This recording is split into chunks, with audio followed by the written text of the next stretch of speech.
Hi friends, మనలో చాలామంది కష్టపడాలని అనుకుంటాం, కానీ చాలాసార్లు సరైన అవకాశం లేదు, సమయం లేదు అని సాకులు చెబుతూ ఉంటాం. కానీ విజయవంతమైన వ్యక్తులు ఏం చేస్తారు? వాళ్ళు సాకులు చెప్పడం ఆపి అవకాశం కోసం కష్టపడతారు. ఇది మన అందరికీ సంబంధించిన కథ. ఆదిత్య అనే యువకుడి జీవితం ఎలా మారిందో ఈరోజు మనం తెలుసుకుందాం. ఆదిత్య 22 ఏళ్ల యువకుడు. అతను ఒక చిన్న గ్రామంలో జన్మించాడు. ఆదిత్యకు చదువు మీద ఆసక్తి ఉంది, పెద్ద కలలు ఉన్నాయి. కానీ ఒక చిన్న సమస్య ఉంది: సాకులు చెప్పడం. తన ఫ్రెండ్స్ కొంతమంది రా ఆదిత్య, కొత్తగా ఏదైనా నేర్చుకుందాం అని అడిగేవారు. అతను వెంటనే అందుకు మా ఊరిలో సదుపాయాలు లేవు అని సాకులు చెప్పేవాడు. అలాగే తండ్రి అడిగేవారు, ఏదైనా కొత్తగా ఆలోచించావా అని అడిగేవారు. కానీ ఆదిత్య ఇప్పుడు ఆలోచించలేను నాన్న, సమయం సరిపోదు అనేవాడు. ఇలా సాకులు చెప్పడం అతనుకు అలవాటుగా మారింది. ఒకరోజు ఆదిత్య స్కూల్ మాస్టర్ గారు తన క్లాస్లో చాలా మోటివేషనల్గా మాటలు చెప్పారు. పిల్లలు, సాకులు మన బలహీనతను కప్పిపుచ్చే మార్గం. కానీ నిజంగా ఎదగాలంటే ప్రయత్నం చేయాలి. మీ దగ్గర ఏమీ లేకపోయినా విశ్వాసం ఉంటే మీరు సాధించగలరు అని చెప్పారు. మాస్టర్ గారి మాటలు ఆదిత్య మనసులో మార్పు తెచ్చాయి. అదే రోజు రాత్రి ఇలా మాట్లాడాడు: నాన్న, మీరు ఎప్పుడూ కష్టపడితే ఫలితం వస్తుంది అని చెప్పేవారు. ఇప్పుడు నేను ఆ మాటలు నిజం చేసుకుంటా అని అన్నాడు. ఆదిత్య తనకు ఆసక్తి ఉన్న కంప్యూటర్స్ పై దృష్టి పెట్టాడు.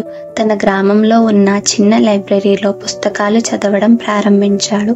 రోజుకి 8 గంటల సమయం కోడింగ్ నేర్చుకోవడానికి కేటాయించాడు. ఇంటర్నెట్ సదుపాయం లేకపోయినా తన ఫ్రెండ్స్ నుండి పాత డేటా కలెక్ట్ చేసేవాడు. ఆయా రోజుల్లో అతనికి చాలాసార్లు ఫెయిల్యూర్స్ వచ్చాయి. కోడ్ రాయడంలో ఇబ్బంది పడిన సందర్భాలు, ఫలితం లేనట్లనిపించే వేళలు చాలా ఉన్నాయి. కానీ ఒక్కసారి కూడా సాకులు చెప్పలేదు. ప్రతి ఫెయిల్యూర్ నాకు ఒక పాఠం. ఈ రోజు ఫెయిల్ అయినా రేపు విజయం నాది అనే తనలో తాను స్ఫూర్తి నింపుకునేవాడు. కొన్ని నెలల కష్టం తరువాత ఆదిత్య ఒక చిన్న ప్రాజెక్ట్ పూర్తి చేశాడు. ఆ ప్రాజెక్ట్కి సంబంధించిన డేటా మరియు వివరణ ఒక ప్రముఖ సాఫ్ట్వేర్ కంపెనీకి పంపించాడు. తరువాత అతనికి ఆ కంపెనీ నుండి ఇంటర్వ్యూ కాల్ వచ్చింది. ఆదిత్య ఆ ఇంటర్వ్యూలో తన కష్టాన్ని, స్కిల్స్ని చక్కగా వివరించాడు. అతనికి అనుకున్న విధంగా మంచి ఉద్యోగం వచ్చింది. తన తండ్రి ముందు నిలబడి, నాన్న, మీ మాటలే నాకు దిశ చూపించాయి. ఇప్పుడు నేను నమ్ముతున్నది ఒక్కటే: సాకులు చెప్పకూడదు, సాధించి చూపించాలి అని గర్వంగా చెప్పాడు. ఫ్రెండ్స్, ఆదిత్య కథ మనందరికీ ఒక గొప్ప పాఠం. ప్రతిసారి సాకులు వెతికే మార్గంలో మనం విజయానికి దూరం అవుతూ ఉంటాం. ఫెయిల్యూర్స్ని ఒక ఆపద్బాంధవంగా తీసుకోవాలి, దాని ద్వారా నేర్చుకోవాలి.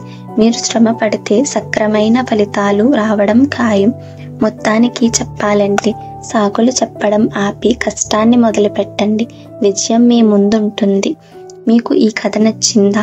ఇది మీ జీవితానికి ఒక మార్గదర్శిగా ఉపయోగపడుతుందని భావిస్తున్నాను. సాకులు చెప్పకండి, సాధించి చూపించండి. ఈ వీడియో మీకు నచ్చితే లైక్ చేయండి, షేర్ చేయండి, సబ్స్క్రైబ్ చేయడం మర్చిపోకండి.